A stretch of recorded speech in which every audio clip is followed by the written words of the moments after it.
रामदेव इन दिनों देश के अलग अलग हिस्सों में जाकर भारतीय शिक्षा बोर्ड का प्रचार प्रसार कर रहे हैं। इसी कड़ी में बाबा रामदेव दिल्ली पहुंचे, जहां उन्होंने यमुना स्पोर्ट्स कॉम्प्लेक्स में हजारों युवाओं और उनके अभिभावकों को संबोधित किया। बाबा रामदेव ने कहा कि मुगलों और अंग्रेजों ने भारत में गुलामी की जो मानसिकता पैदा की है, उसे यहां के लोगों को छोड़ना होगा और मैकाले की शिक्षा की बेड़ियों को भी तोड़ना होगा। हम अपने बच्चों को मैकाले का वंशधर न बनाएं। हम अपने बच्चों को अंग्रेजों के गुलाम न बनाएं, गुलामी की मानसिकता से बाहर निकालें। हम ऋषि ऋषिकाओं के वंशधर हैं, हम मैकाले के वंशधर नहीं हैं। और इस भारतीय शिक्षा बोर्ड में सबसे खास बात यह है कि जहां पर एक तरफ math, science, technology, innovation, invention, artificial intelligence, real intelligence, spiritual intelligence, सारे आधुनिक विषयों का बोध है। आधुनिकता के नाम पर अभद्रता, संस्कारहीनता जो हम पर थोपी गई थी, उससे हम मुक्ति पाएंगे। आधुनिकता तो होगी, उसके साथ भारत बोध होगा, सनातन बोध होगा। प्रत्येक बच्चे के भीतर अपने राष्ट्र के प्रति स्वाभिमान होगा, माता पिता के प्रति गौरव का भाव होगा।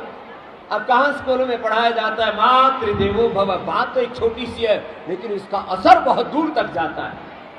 मातृदेवो भव, पितृदेवो भव, आचार्य देवो भव, राष्ट्र देवो भव। इदम राष्ट्र इदन्न मम, ये मेरा जीवन अपनी मातृभूमि के लिए है। अभी तो वंदे मातरम पर ही विवाद हो रहा था। ये भारतीय शिक्षा बोर्ड उस संकल्पना के साथ शुरू किया गया है कि प्रत्येक बच्चा मातृभक्त हो, पितृभक्त हो, राष्ट्रभक्त हो, देश के साथ किसी भी हद में गद्दारी ना करे। ऐसे खुददारी के साथ जीने वाले बच्चे तैयार होंगे भारतीय शिक्षा बोर्ड से। मेरे से लक्ष्य जी कहने लगे, स्वामी जी हम भारतीय शिक्षा बोर्ड से जुड़ रहे हैं, हमारे अभिभावकों को बताइए कि भारतीय शिक्षा बोर्ड से क्यों जुड़ना जरूरी है। मैं सभी अभिभावकों से भी और बच्चों से भी एक दो प्रश्न पूछता हूं। आप सभी अभिभावक ये चाहते हैं कि आपके बच्चों को शिक्षा के साथ संस्कार दिए जाए कि नहीं दिए जाए? बोलिए, जरा जोर से बोलो। आपके बच्चों को सच्चा इतिहास पढ़ाया जाए या झूठा इतिहास? तो जोर से तो बोलिए जरा। सच्चा इतिहास पढ़ाया जाए और इतिहास में अपने वेद, दर्शन, उपनिषद और अपने पूर्वजों की विरासत को पढ़ाया जाए तो बच्चों के भीतर एक स्वाभिमान, गौरव का भाव पैदा होगा। सब माँ बाप ये चाहते हैं कि हमारे बच्चे वो सीखें जिससे कि वो जीवन में कभी भी दिशा भ्रमित ना हो। तो ये मैं आपको आश्वासन देता हूं।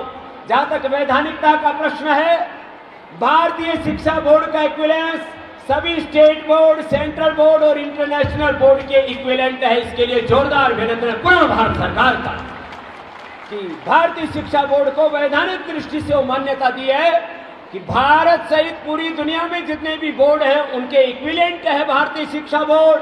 भारतीय शिक्षा बोर्ड से पढ़ा हुआ विद्यार्थी देश ही नहीं, पूरी दुनिया के 12वीं तक किसी भी स्कूल में, एक स्कूल से दूसरे स्कूल में दाखिला पाना चाहता वो पा सकता है और 12वीं के बाद पूरी दुनिया के किसी भी यूनिवर्सिटी में पढ़ सकता है, पूरी दुनिया की किसी भी यूनिवर्सिटी। इसलिए वैधानिकता का कोई प्रश्न ही नहीं है।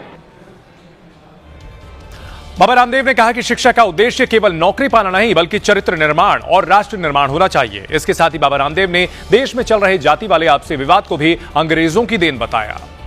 झूठा इतिहास पढ़ाया गया, आक्रांताओं को, आतताइयों को, आक्रमणकारियों को महिमा मंडित किया गया और हमें अपने संस्कारों से, अपनी संस्कृति से दूर किया गया।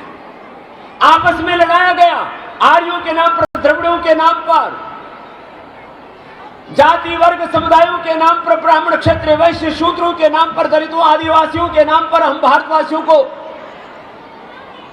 ब्रिटिशर्स ने लड़ाना शुरू किया था और वो सैकड़ों वर्षों से आज भी हम आपस में लड़े जा रहे हैं।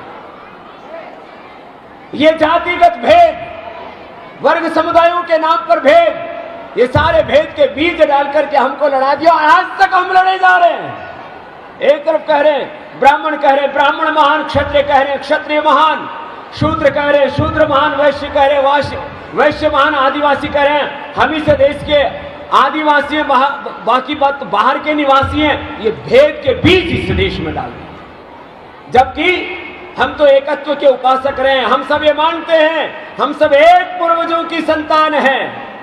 मेरे साथ आप सभी बोलेंगे, हम सब बोलो, ऋषि ऋषिकाओं की संतान हैं, ऋषि ऋषिकाओं के वंशधर हैं, एक पूर्वज हैं हमारे, सभी समान हैं, सभी महान हैं। लेकिन ऐसा हमारे भीतर बीज डाल दिया गया, एक को ऊंचा दूसरे को नीचा, और एक दूसरे को आपस में लड़ा दिया, एक दूसरे के सामने खड़े कर दिए। वो लड़ाई अभी भी देश में चल रही है। इस आपसी भेद को, आपसी ऊंच नीच की भावना को, आपसी लड़ाई को, आपसी संघर्ष को खत्म करके संगच्छध्वम संवदध्वम का पाठ हमें दोबारा पढ़ना होगा, और हम सब ऋषि ऋषिकाओं के वंशधरों को एक होकर के आगे बढ़ना होगा।